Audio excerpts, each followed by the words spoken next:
O Vida de Jornalista tem o selo da Rádio Guarda-Chuva. Jornalismo para quem gosta de ouvir. E aí, jovem, tudo bem?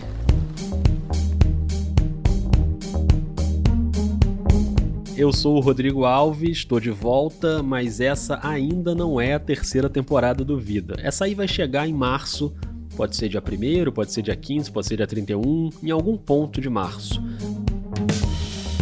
Hoje eu tô aqui para te entregar 3 mini episódios que não são do Vida, mas são porque foram produzidos durante a oficina de narrativa em áudio do Vida. Em cada turma, a gente produz juntos um episódio, passando por todas as etapas de produção durante as aulas. A gente entrevista alguém da turma, a gente faz o roteiro, a gente escolhe alguém para apresentar, a gente grava a locução durante as aulas, edita, tudo durante as aulas. E o resultado você vai ouvir agora, os 3 mini episódios das 3 turmas de janeiro. Em novembro teve também, eu já publiquei aqui no Vida os episódios de novembro, e se você quiser passar por essa experiência de fazer o episódio junto e ainda conversar bastante sobre produção de podcast narrativo e jornalístico, já tem uma lista de espera para as turmas de março. Você manda um e-mail para podcastvidadejornalista@gmail.com e eu entro em contato contigo passando as informações ali sobre a inscrição, beleza? Só para te lembrar, eu acabo de sair do esporte da Globo depois de 15 anos e agora eu passo a me dedicar 100% ao Vida e aos podcasts, então ganha muito mais importância a campanha de financiamento online. Já falei dela aqui várias vezes. Se você gosta do Vida e tem condição de contribuir mensalmente com o projeto, com R$5, R$10, R$20, R$50, o que você puder, tem vários planos, é só buscar por Vida de Jornalista no PicPay, no aplicativo, ou no Catarse. O Vida já tem mais de 100 apoiadores, agradeço demais a cada um. Bom, vamos para a oficina. Em janeiro teve episódio sobre as aventuras de um grupo de pagode em Nova Friburgo, no Rio. Teve episódio sobre os bastidores de uma viagem histórica para a Amazônia. E esse primeiro que eu vou te mostrar agora, da turma das terças-feiras, é sobre andanças pelo sertão e a visão estigmatizada sobre o Nordeste. Esse tem 12 minutinhos e começa agora.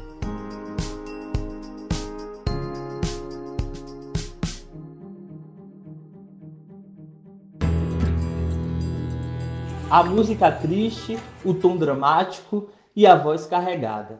Quase sempre com o sotaque do Sudeste. Fome e seca no sertão. Nossos repórteres revelam quem são os brasileiros e não têm nada para comer. O que você comeu hoje? A seca, a fome, o desemprego. Uma realidade que afeta quem vive no sertão do Nordeste. Galhos secos, árvores mortas. Nem a caatinga tem resistido a tamanha estiagem. Esse casebre feito de barro, primitivo, é chamado aqui em Abaré, no sertão da Bahia, de escola. No sul do Ceará, plantas insistem em sobreviver, mesmo com a falta d'água. A falta de água e a perda na produção de alimentos são apenas os efeitos mais visíveis da longa seca na região Nordeste. Você não pode perder as misérias da estrada da fome. É basicamente isso que você encontra quando usa a palavra sertão, numa busca rápida por matérias jornalísticas. Os jornais do Sul, da onde eu sou originário e onde eu trabalhei a maior parte do tempo, eles viviam da miséria para ganhar prêmios. Esse é o Paulo Oliveira, que em 2016 deixou o jornal à tarde em Salvador e encontrou uma realidade bem diferente quando decidiu viajar para Canudos. Para conhecer a história de Canudos de perto, ver o local da batalha. E no meio do caminho tinha chovido bastante, a caatinga estava verde, os bois estavam gordos, estava cheio d'água, todos os depósitos. Aí eu falei assim, olha, me enganaram a vida toda porque eu só vi matéria de miséria, pobreza, boi morto. E seguem perdendo cabeças de gado pela falta de pasto e de água. Jegues abandonados dividem espaço com quem trafega pela rodovia. Eu vi que não podia morrer 1 milhão de bois, porque o sertanejo aprendeu que ele, na seca, ele cria bode, cabrito, que consome menos água, come menos, e ele consegue manter um alimento para ele também, gastando menos recursos naturais. Foi aí que o Paulo lançou o site Meus Sertões, para mostrar que a realidade do semiárido vai além, muito além da fome e da terra rachada. Fui atrás de pessoas que também tinham conhecimento e vivência. E aquilo foi me fascinando, e eu fui me apaixonando por isso. Hoje, ele vai contar pra gente um pouquinho dessas andanças pelo sertão, ou pelos sertões, ou muitos sertões, em viagens de ônibus, de carona, em caminhão, encontrando pelo caminho romance, tecnologia e riquezas de todo tipo. Como é que eram os namoros antigamente, como era a diversão, fazendo matérias de denúncia, contrabalançando com matérias de comportamento, de cultura, de personagens e tal. Porque eu queria ser impactado pela realidade que eu não conhecia.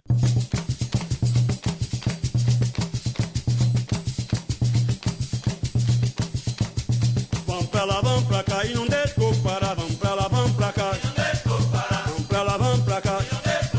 Tire sapatinete, tire também o blusão pra dançar samba de coco, batendo palma de mão. Vamos pra lá, vamos pra cá. Eu sou Paulo Gonzaga, psicólogo e colunista do site Negre. E agora a gente vai deixar o outro Paulo, o Paulo Oliveira, contar um pouco das histórias que ele encontrou enquanto ia para lá e para cá nesses sertões nordestinos. E aí estou nisso há 4 anos, correndo o Nordeste. Então eu ia para uma cidade, normalmente procuravam algumas pessoas da cidade, tipo assim, professor de história, ia para o bar, conversava, ia de ônibus, porque no ônibus eu já ia sabendo como é que funcionava a cidade, o que estava acontecendo na cidade, ia conversando com quem estava do meu lado.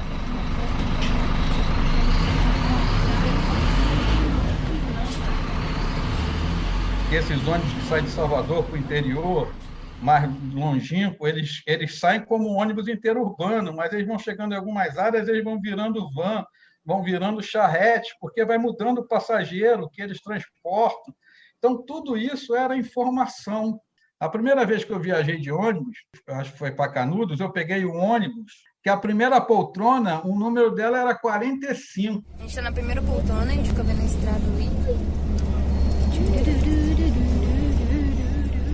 E aí sentou uma moça bonita ali e o motorista foi paquerando ela. E eu fui escrevendo o diálogo deles, comportamento, e contando a história da poltrona 45, que era a poltrona que começava, era o primeiro lugar do ônibus. Então, eu já viajei de tudo que foi possível, de carona, de trio de reizado, de cantores de reizado, no caminhão deles, eles tomando cachaça, eu lá atrás, junto com eles e tal. Então, eu fui atrás de pessoas que também tinham conhecimento e vivência. Aí, em Riachão do Jacuípe, encontrei um agricultor que não tinha feito 2º grau, que numa área de 10 hectares, ele tinha vários tipos diferentes de abastecimento de água, inclusive subterrâneo, e tinha, mesmo em períodos de seca, árvore frutífera nas serras dele. Aí começou a vir gente do exterior para aprender como é que ele conseguia fazer aquilo. Ele inventou uma bomba que não precisava de energia, que nem de pneu de bicicleta, para as cidades que não tinham luz elétrica para tirar a água dos poços. E aí eu comecei a ver que o caminho era mostrar pessoas que tinham técnicas e aprendizado para ensinar para os outros a sair das dificuldades e não depender das esmolas dos políticos, nem das coisas da indústria da seca.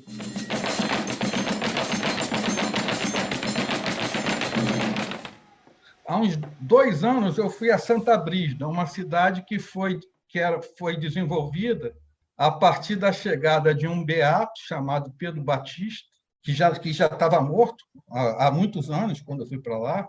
Pedro Batista se transforma numa espécie de Antônio Conselheiro que dá certo, porque ele negocia com os coronéis, negocia com o governo federal, consegue uma grande parte de terra e faz uma mini reforma agrária. Então, essa cidade cresce em cima de penitências. Uma das penitências, na Semana Santa, é você se ajoelhar e levantar 100 vezes, rezando 100 ave-marias e falando uma outra reza no meio dessa. E essa reza eu anotei, escrevi, final do ano passado, numa cidade chamada Rio do Antônio. Eu descobri que essa reza, que era feita em Rio do Antônio, no sudoeste baiano, na direção oposta de Santa Brígida, Era uma reza que foi trazida pelos portugueses na Idade Média. E aí, algo que eu vi lá no norte e noroeste do estado, no sudoeste eu encontrei a resposta. Então, é um quebra-cabeça.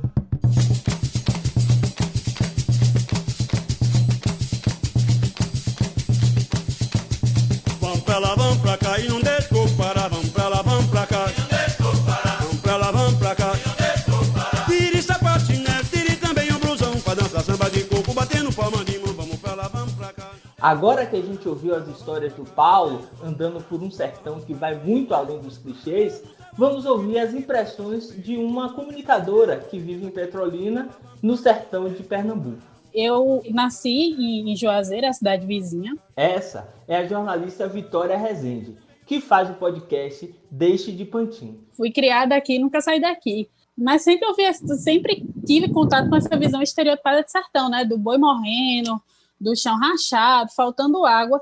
E na minha cabeça de criança, era uma coisa que eu não entendia como podia acontecer, porque tem um rio que corta a minha cidade. Então, água, por exemplo, nunca foi um problema. Vamos trazer para a conversa o Alisson Chaves, comunicador popular em Tabueiro do Norte, no Ceará. A gente está no semiárido mais chuvoso do mundo, então o problema não é água, não é falta de água, o problema é falta de justiça, né? A gente tem água aqui. Eu só vim ter acesso a esse tipo de discussão sobre essa questão de que no sertão não falta água, né? De que falta justiça dentro da universidade, porque até então o próprio telejornal aqui, o telejornal local, às vezes vai abordar, vai fazer alguma matéria sobre essas questões e vai falar de seca, e aí mostra o chão rachado, e aí você para e você pensa que poderia ser um jornal do Sudeste, poderia ser um jornal de São Paulo, Rio de Janeiro, mas é um jornal que é produzido aqui. Então, não tem nem como dizer que a pessoa não entende, não sabe como é. Vitória falou dessa visão de que você vê no próprio noticiário daqui na TV uma coisa que não condiz com a sua realidade.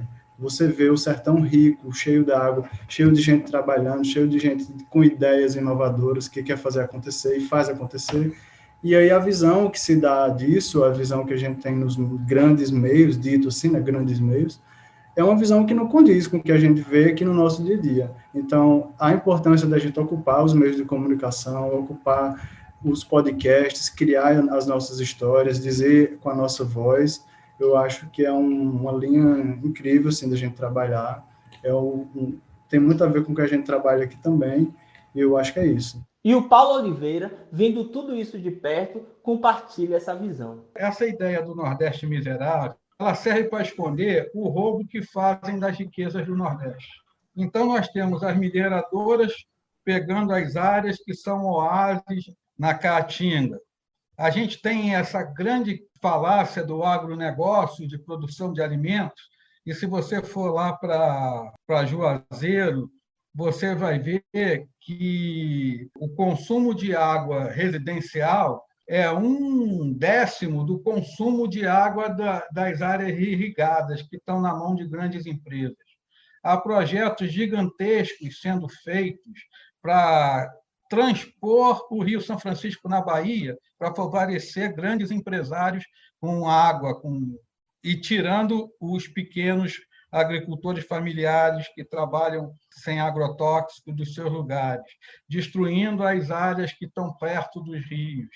Então, essa é a próxima guerra que o Nordeste vai enfrentar seriamente.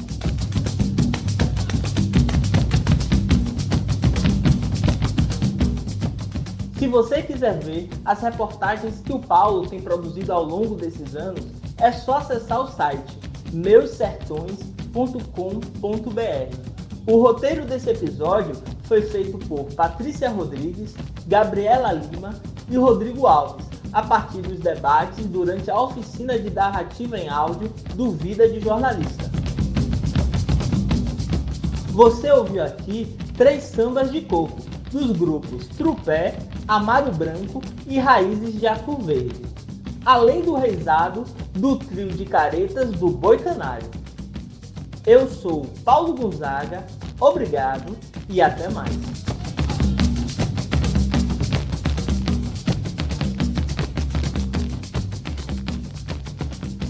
Muito bem, esse foi o episódio da turma das terças, agora vamos para a turma das quintas e a pegada foi bem diferente. Um episódio de 7 minutinhos contando os perrengues que um grupo de pagode enfrenta para se apresentar por aí. Vamos nessa?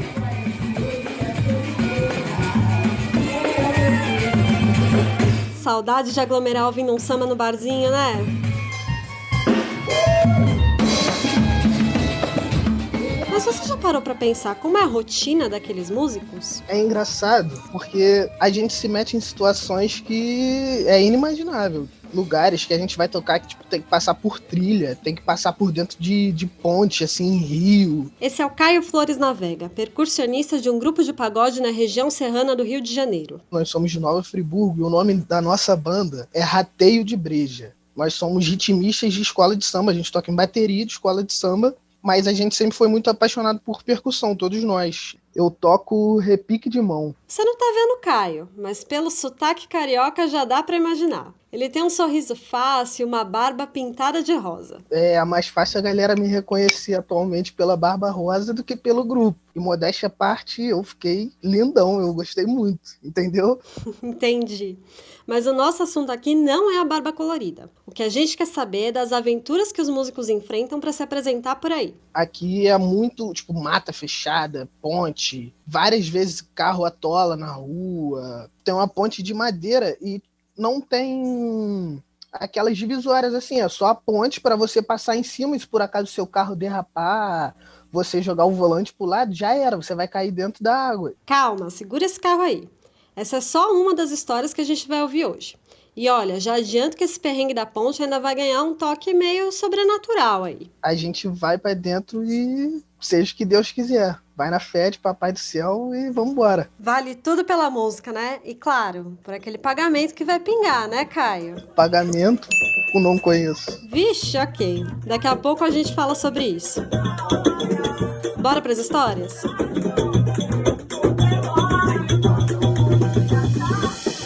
Aqui na nossa cidade é muito difícil alguém viver só de carnaval porque não tem demanda. O nosso carnaval é fevereiro e é isso. Não é igual no Rio, que tem show o ano inteiro, essas coisas. Então o pagode é muito mais acessível para nós. Foi o meio que a gente encontrou de tentar viver da música. E a maioria dos integrantes do grupo não tem carteira de motorista. Então, tipo assim, o que tem, leva todo mundo. E já teve caso de, tipo, a gente tá saindo do show, tá 7 pessoas dentro de um polo, 7, 8. Gente na mala, gente no colo, gente no banco de trás. E a polícia parar a gente. Aí, tipo, começou a sair todo mundo. E o policial, pô, foi muito respeitoso na abordagem e falou assim, que isso, é um carro de palhaço? Não para de sair gente daí. Porque, tipo, tinha uns 7 pessoas, tinha gente saindo até da mala. Eles viram que a gente tava tocando, porque a gente tinha alguns instrumentos, não estavam todos, mas tinham alguns e a gente estava descendo. A abordagem foi cômica, eles não foram grossos em momento nenhum, não foram grosseiros, não foram invasivos. Quando a gente falou que estava tocando, eles começaram a chamar a gente de músico. Falava qualquer coisa e falava, né, não músico. Eles botaram pilha, mas não foram, graças a Deus, eles foram respeitosos com a gente e não aconteceu nada demais. Foi engraçado, a gente tava doido pra ir embora. O lugar que a gente foi tocar, o nome é Toca da Onça. Lá não tem onça, graças a Deus, mas o nome é esse. É muito difícil de chegar lá. Tem uma ponte de madeira e não tem aquelas divisórias assim, é só a ponte para você passar em cima e se por acaso o seu carro derrapar, você jogar o volante pro lado, já era, você vai cair dentro da água. E lá não tem sinal, é um lugar muito longe, é absurdo. A estrada é muito ruim, muito ruim. A gente chegou lá, era tipo, por volta de 5 horas, 5h30, e a gente foi sair de lá, eram umas 2 horas da manhã. Quando a gente tava voltando, que a gente passou dessa pontezinha aí que é o terror, tinha um carro parado, tinha um homem, uma mulher e uma criança, tipo, muita cena de filme de terror. A gente parou assim pra ajudar, porque o carro tava, tipo, parado na ladeira, mano. Aí a gente foi, tipo, ver se precisava empurrar, se precisava da chupeta, bateria, alguma coisa. O carro Pra você ter noção, o carro foi numa estrada dessa e o carro só pegava uma marcha. O carro só andava de segunda, o carro não fazia mais nada. E a gente ficou lá até a galera sair, porque o cara pra pilotar um carro desse é tipo Ayrton Senna mesmo, porque o cara é hardcore, porque a estrada era difícil para carro 4x4, imagina pro carro que só pega segunda e ré. Mas foi o lugar mais inusitado que a gente tocou. Boa, Caio, adorei as aventuras. Mas agora me explica uma coisa. Mesmo passando por todos esses perrengues, que história é aquela do pagamento? Pagamento? Não conheço. Pois é, conta isso direito. O que acontece, por exemplo, como a gente é um grupo novo e a gente está se estruturando. Tipo, a gente recebe o pagamento em dinheiro, mas não é sempre que o dinheiro vai para nossa mão, porque como a gente é um grupo novo e a gente tá começando nós por nós, tipo, a gente tem que comprar microfone, a gente tem que comprar pedestal, a gente tem que comprar equipamento de som, que é muito caro, porque a maioria dos lugares não tem som. Quem faz festa geralmente é quem leva o som. E já rolou calote? Eu nunca passei por perrengue da galera não pagar, não. Só que a maioria dos donos de bares, casas de festas, eles gostam de tirar uma vantagem. Quando eles veem que a entrada não tá tão lucrativa, geralmente a entrada é do grupo que está tocando. Óbvio que o bar dá muito mais dinheiro. Às vezes eles dão uma parte do bar e uma parte da entrada. Às vezes é só a entrada. Então, quando não é acordado um valor fixo, vai muito do que o seu grupo consegue arrecadar para casa, entendeu? A gente fica com uma porcentagem do que a casa ganha. O pagamento é assim. E assim o Caio vai tentando viver da música. Pagode comendo quente o tempo todo.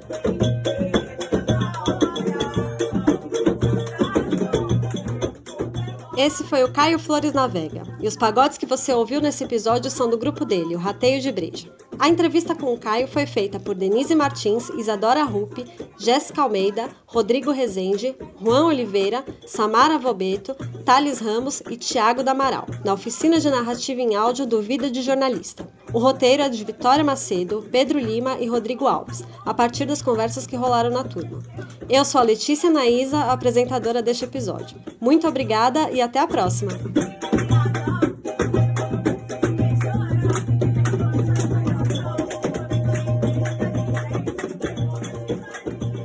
Beleza, agora vamos pro terceiro mini episódio, feito pela turma dos sábados, contando os bastidores de uma viagem histórica para Altamira no evento Amazônia Centro do Mundo. Vamos lá? Eu entrei no avião assim, tava olhando as janelas, procurando meu assento, eu sinto alguém pegar muito forte no meu braço direito, assim. Essa é a jornalista Letícia Leite, e essa cena aconteceu num voo para Altamira, no Pará, lá no fim de 2019.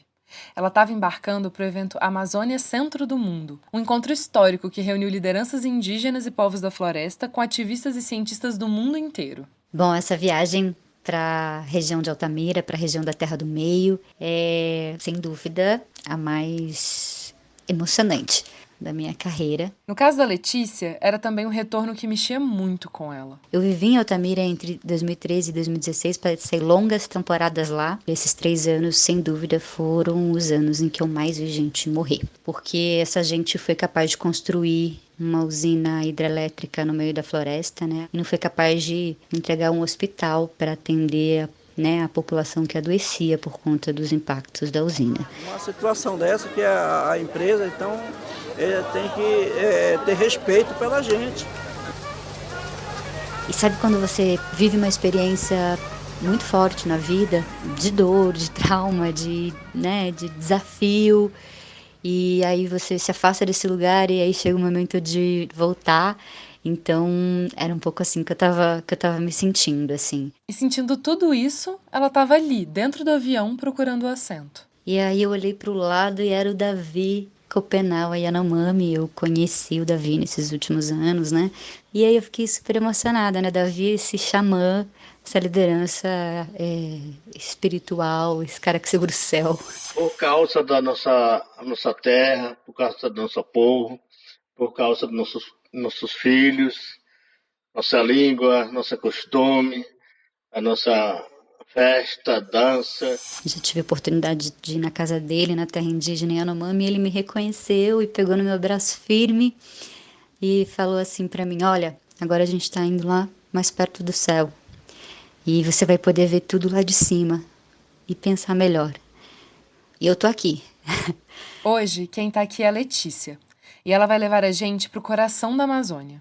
Você vai conhecer os bastidores dessa viagem, os trajetos de barco, as estradas de lama, os lugares que ela dormia, os alimentos que ela comia e até o que ela levava na bolsa. Eu costumo levar sempre 2 havaianas, porque uma sempre arrebenta. Pronto, tá aí a primeira dica. Mas é só a primeira, tem muito mais.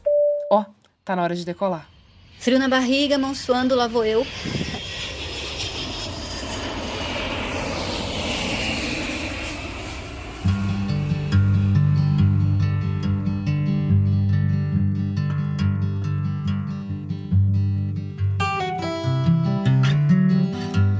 Vocês pediram aí também para eu detalhar um pouco o trajeto até chegar lá, né? Então, peguei 3 aviões, barco, né? Ônibus. Um trecho longo de ônibus, numa lamaceira só, assim. O ônibus atolou muitas vezes, empurrar ônibus, andar trechos de lama na estrada a pé, chuva.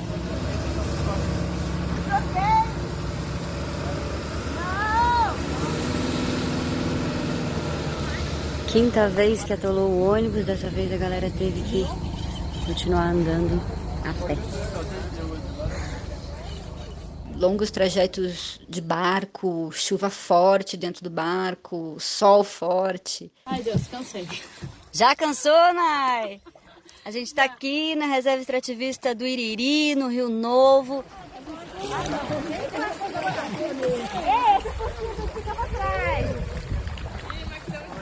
Isso aqui é um alfa.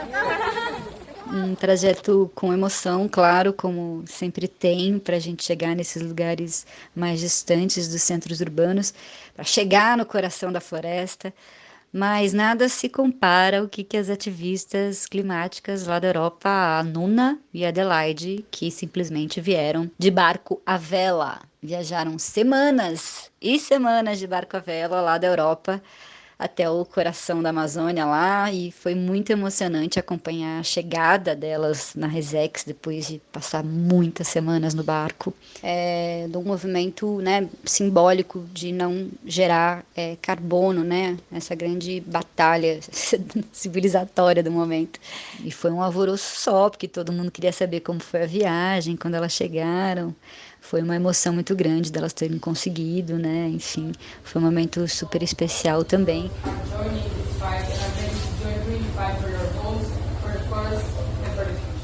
Se a minha viagem foi um pouquinho emocionante, né? A ida delas, então, foi muito mais.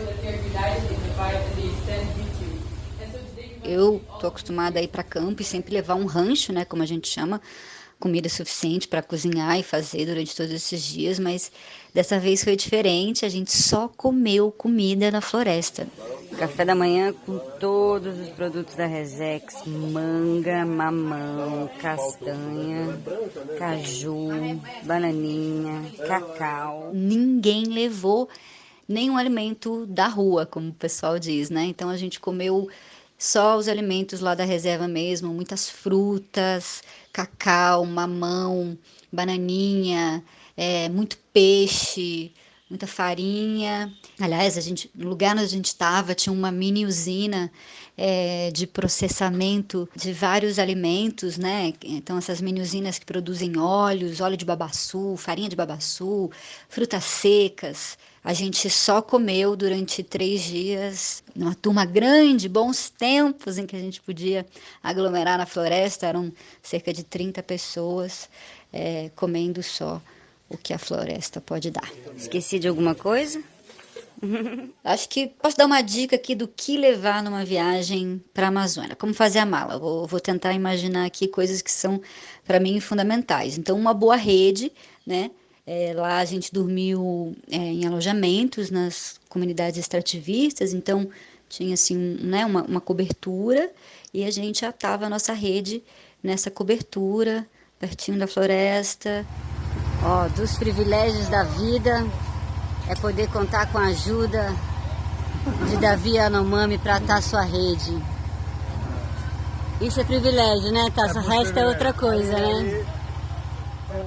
Serviço de luxo. É luxuoso isso, né? Chegar aqui na beira do Iriri. Quem atou sua rede? Davi Copenau. Obrigada, Davi. Então, uma boa rede com mosquiteiro, né? Mosquiteiro, então pode ter muito inseto, aranha, etc. Então, muito importante ter um bom mosquiteiro que não esteja rasgado para proteger aí os bichinhos que estão lá na Amazônia, na casinha deles. Saco de dormir, porque, né, faz muito calor de dia, mas também à noite a temperatura, por conta da floresta, da umidade, cai muito. Então, saco de dormir, essencial. Repelente fundamental, protetor solar muito, porque muitas horas de voadeira no sol. Centro do mundo, a gente acabou de percorrer 12 horas de ônibus pela Transamazônica, saindo de Altamira, passamos por Brasil Novo, Medicilândia, e a gente chegou aqui na beira do porto e agora está indo de barco pelo rio Iriri até a reserva extrativista do Iriri, a Resex do Iriri. Levar um hipoclorito, né? Porque eventualmente vai precisar beber a água do rio, né? Então, bom colocar algumas gotinhas ali, porque pode não bater bem no estômago, né? Os extrativistas estão mais acostumados a tomar água do rio, mas pra gente que não tá, é bom colocar umas gotinhas de hipoclorito, esperar algumas horas, então levar essas gotinhas é importante. Uma boa botina para andar na floresta. A gente fez expedições nos castanhais lá, né? Então tinha uma parte de visitar os castanhais junto com os extrativistas. Indo conhecer um castanhal, um trabalho aqui dos extrativistas, os extrativistas que estão liderando a cadeia dos produtos da sociobiodiversidade, é a economia dos povos da floresta. A gente vai lá conhecer de pertinho. Estamos indo de canoa tradicional com remo até um castanhal, depois ainda vai ter uma longa caminhada. Calça fechada, porque sempre pode ter cobra, né? Então, sempre botina e calça fechada. Eu costumo levar sempre 2 havaianas, porque uma sempre arrebenta. Eu também costumo, né, deixar uma lá. A havaiana é sempre um excelente presente quando você vai nas comunidades. E lembrar que o banho é de rio, né? Então, lembrar de deixar a vida mais prática para esse momento, né? Tem uma amiga que me ensinou a levar um baldinho, né? Você vai e leva ali suas coisinhas para tomar banho, sabonete, enfim, shampoo, condicionador. Legal ter um recipiente que possa molhar, né? Que você vai para o rio, vai levar essas coisinhas. É bom garantir um confortozinho ali pro seu banho de rio maravilhoso. E no meu caso, uma coisa super importante foi levar vários carregadores extras, né? No meu caso, o meu celular era o meu instrumento de trabalho, então eu levei vários packs de bateria extra, porque não ia ter energia elétrica para carregar celular durante esses 3 dias. Então essa foi um pouco da minha mala. Eu acho que é uma mala padrão aí de campo, pouca roupa, né? Porque você vai ter que carregar as suas coisas, então escolher ali 2 joguinhos que você vai poder repetir, de calça e camiseta, e repetir todo dia a mesma roupinha mesmo para não carregar peso. Fazer uma mala compacta, curtinha, mas que você não vai passar necessidade.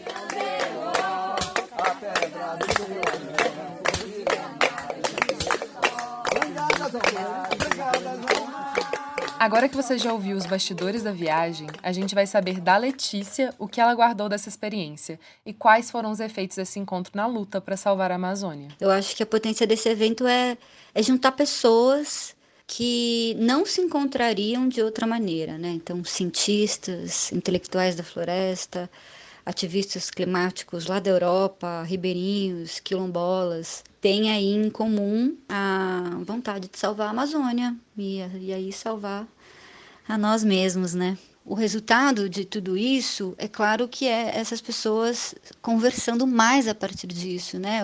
Em grupos virtuais a partir desse dia, tiveram dezenas de reportagens nacionais, internacionais, muita visibilidade desse encontro, né? Dessa forma de fazer, de reunir as pessoas de forma inédita, né? Sem contar que esse diálogo acabou gerando outros movimentos. Acho que um desdobramento muito legal desse movimento dessas pessoas foi o movimento Liberte o Futuro, que são encontros online, tem as páginas para todo mundo seguir, onde as pessoas vão lá dizer o que estão fazendo para libertar o futuro, né?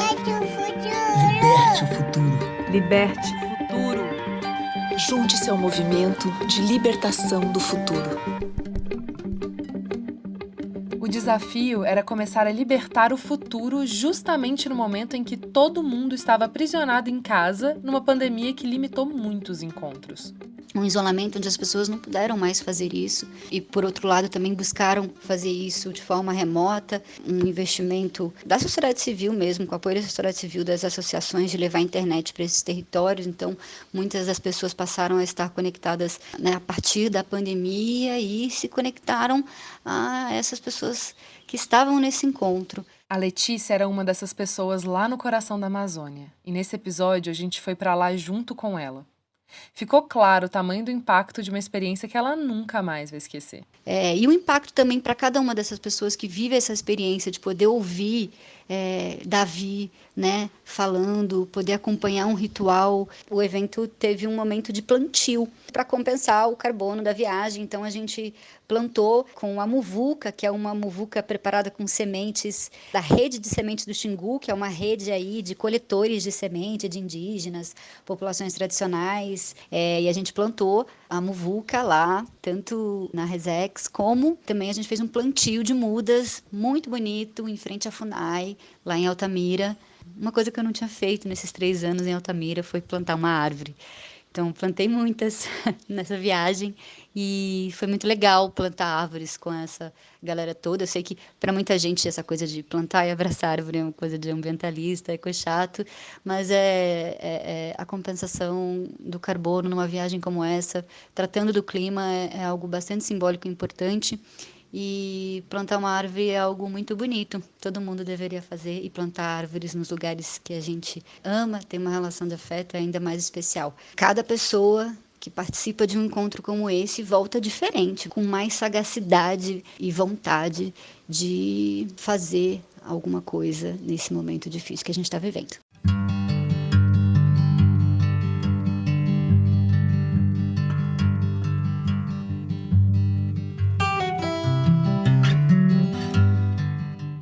Se você quiser saber mais sobre as questões indígenas, a Letícia Leite é fundadora do Copiô Parente, o primeiro podcast do Brasil feito para povos da floresta. É só buscar aí no seu aplicativo ou no seu agregador de podcasts. Eu sou a Luísa Cortes, apresentadora desse episódio, e a entrevista com a Letícia foi feita por mim, Luísa, pelo Acácio Barros e pela Isabela Alves durante a oficina de narrativa em áudio do Vida de Jornalista. O roteiro é da Jéssica Colasso e do Rodrigo Alves, construído a partir das nossas conversas lá na oficina. Muito obrigada e até a próxima! É isso, esses foram os 3 episódios que a gente produziu juntos nas turmas de janeiro da oficina de narrativa em áudio. Se você quiser entrar nessa em março, manda e-mail para podcastvidadejornalista@gmail.com. Manda logo, porque a lista de espera já preencheu mais da metade das vagas. Então corre se você quiser garantir a sua vaga, e aí eu te mando informações sobre a inscrição assim que abrir a inscrição. Eu vou chamar primeiro quem está na lista de espera. E não esquece de dar uma olhada nos planos de apoio mensal no Catarse ou no PicPay. Eu volto em algum ponto de março com a 3ª temporada do Vida de Jornalista. Um beijo, um abraço e até lá!